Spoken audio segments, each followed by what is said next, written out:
इसी प्रकार से महाराज श्री के श्रीमुख से कथा प्रसंगों का निरंतर आनंद लेने के लिए पूज्य श्री के आधिकारिक YouTube चैनल को जरूर सब्सक्राइब करें और बेल आइकन को दबा दें।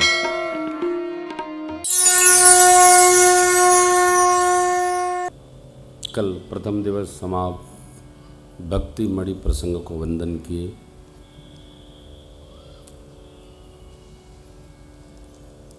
वस्तुतः भक्ति कोई क्रिया नहीं कि हम कुछ करें तो भक्ति होगी।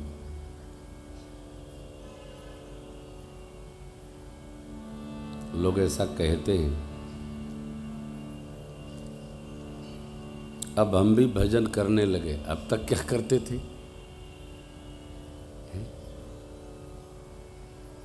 सहज सहज ही मूलार्थ स्मरण करें। श्री गरुड़ जी महाराज का प्रश्न है, ज्ञान ही भक्ति ही अंतर केता। कितना अंतर है? ज्ञान और भक्ति दोनों में ग्लोबल बाबा क्या रही है? ग्लोबल बाबा। हमने उसको देखा, पढ़ा, इनको भी पढ़ाया, भाई जी को बताया, ये क्या है?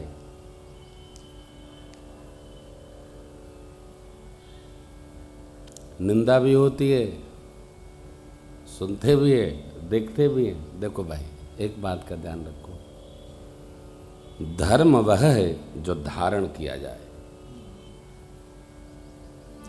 परमार्थ वह है जो करने में हमारा मन अर्थ में न लगा रहे, परम अर्थ में, राम में लगा रहे। राम परमार्थ है।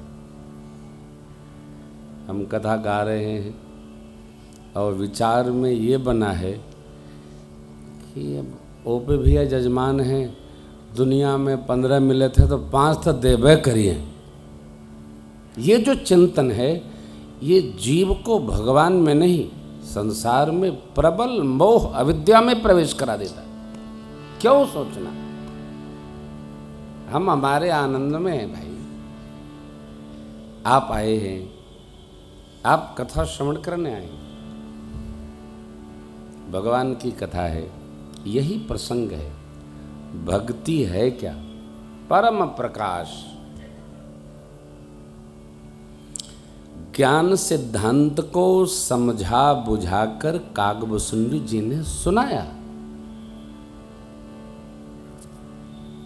लेकिन भक्ति की प्रभुता को समझाया नहीं, केवल गाया।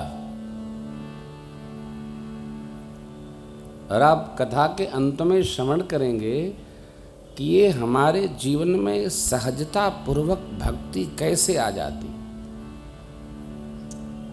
हमको लगेगा, आपको लगेगा, हाँ हम भी भगत हैं। कितनी सहजता है, कुछ बताना नहीं, कुछ जताना नहीं, कोई क्रिया नहीं, एकदम सहज। सुनहु भगति मनि कहे प्रभुताई। ज्ञान में बुद्धि को सावधान करना पड़ता है।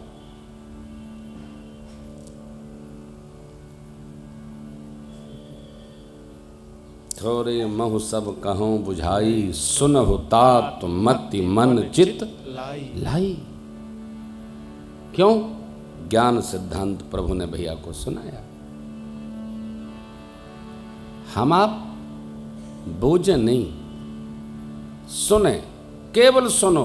मैं भी कहता हूं, आप तो भगवान की कथा, भगवान की भक्ति, नाम गुणगान सुनो। अब जानते हैं, हम बहुत पढ़ने, सोचने, समझने के बाद इसको सरल बनाते हैं। जो लिखा पढ़ी में है वो आपको सुना देंगे तो बुझने में सालों लग जाएगा। बहुत कठिन लिखा है, बहुत कठिन लिखा है। ये तो पीयूष 2 घंटा पढ़ते हैं तो कहते हैं सरकार सिर में बोझा हो गया। महापुरुषों ने कितना कहा, कितना लिखा गया, लेकिन आप सरलतम समझिए। राम भक्ति परम प्रकाश स्वरूप है, चिंता से मुक्ति प्रदान कर देती। किसको? जिसके हृदय में ये उपस्थित हो जाए। हम लोगों ने कल 3 पंक्तियों को प्रणाम किया था, आज 2 को करेंगे। भक्ति बहिर नहीं है, अंतस्थ है। भक्ति बाहरी नहीं है। और ध्यान रखिएगा, बाहरी भजन हमारे शरीर से, स्वरूप से हो भी रहा है, यदि आंतरिक नहीं है तो हमारी स्थिति गरुड़ जी जैसी हो जाएगी, नारद जी जैसी हो जाएगी।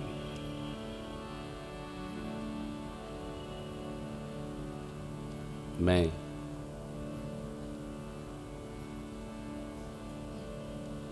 अभी आज ओपी भैया बैठे थे तो दिन में व्यस्त रहते, शाम को मैं पढ़ रहा था तो ये आ गए। तो मैंने कहा भाई देखो, मेरी राम कथा परमार्थ प्राप्ति का मार्ग है।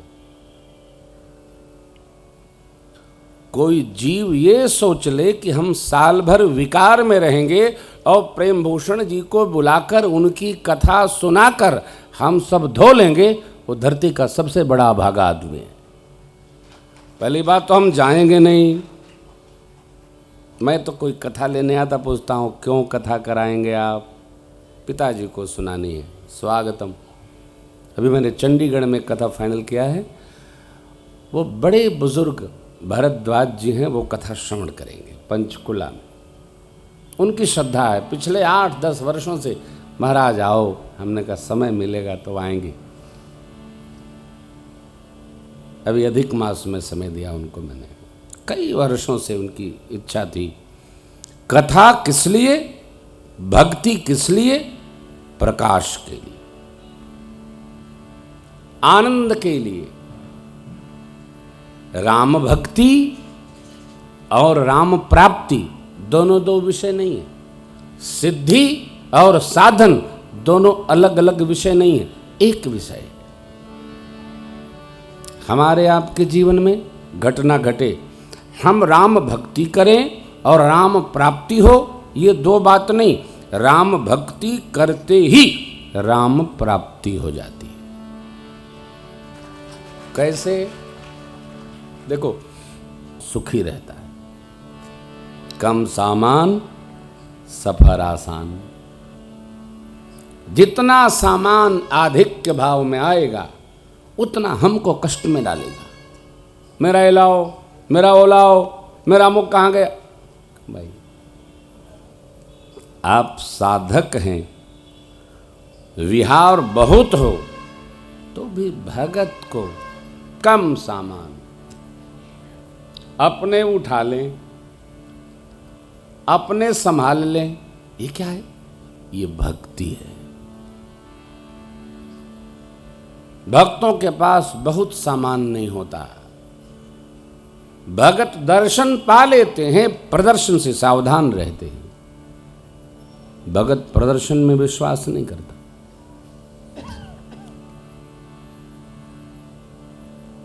जैसे प्रभु बना दिए, जैसे प्रभु भेज दिए, इसी रस में, इसी आनंद में। अब देखिए, जब प्रकाश हो गया, कहाँ? अंतर बहिर। क्यों? दिन में भी प्रकाश है, रात में भी प्रकाश है। भक्ति मणि प्राप्त होते ही रात्रि में तो प्रकाश मिलता ही है उसको, दिन में भी प्रकाशमान हो जाती है। कब? चाहे जब तब। और जब परम प्रकाश आ गया तो संसार का अज्ञान परक राग निकट नहीं आता।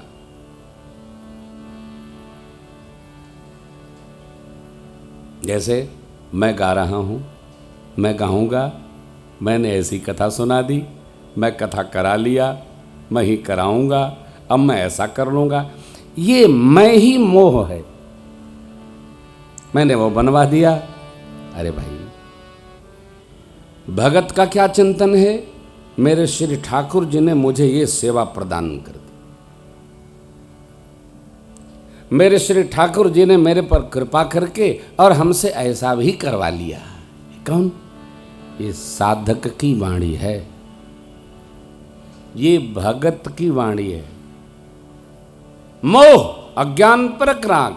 देखिए पंक्ति, मोह दरिद्र निकट नहीं आवा, मोह दरिद्र निकट नहीं आवा, मोह दरिद्र निकट नहीं आवा, मोह दरिद्र निकट नहीं आवा, लोभ बात नहीं ताही बुझावा, लोभ बात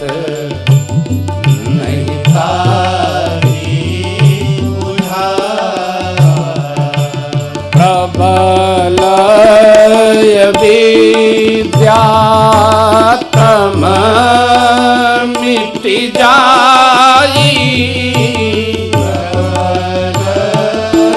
विद्या तम मिट जाई, हार सकल सलभ समुदायी, हार सकल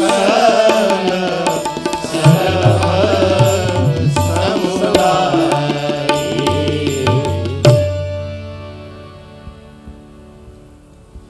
मोह को दरिद्र क्यों कहा?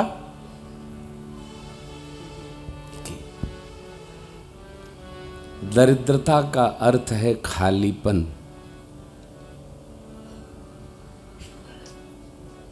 सुनो मुनि मोह होई मन जाके, ज्ञान विराग हृदय नहीं जाके। मेरे प्रभु देवर्षि नारद जी से कहते हैं, हे मुनिवर, आपको मोह क्यों होगा? आप तो ज्ञानी हैं, आप तो विरक्त हैं। मोह भगत को नहीं होता।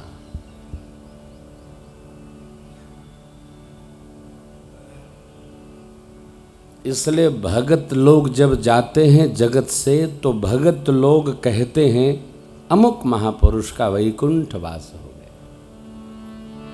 कहाँ वास हुआ? वैकुंठ वास।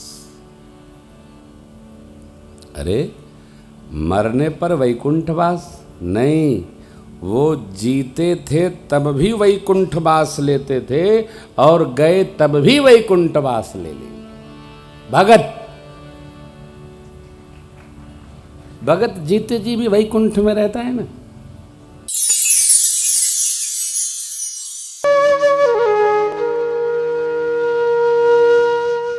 इसी तरह सुनते रहिए, चैनल को सब्सक्राइब करिए, बेल आइकन को दबा दीजिए और पुण्य अर्जन के लिए अपनों में शेयर करिए।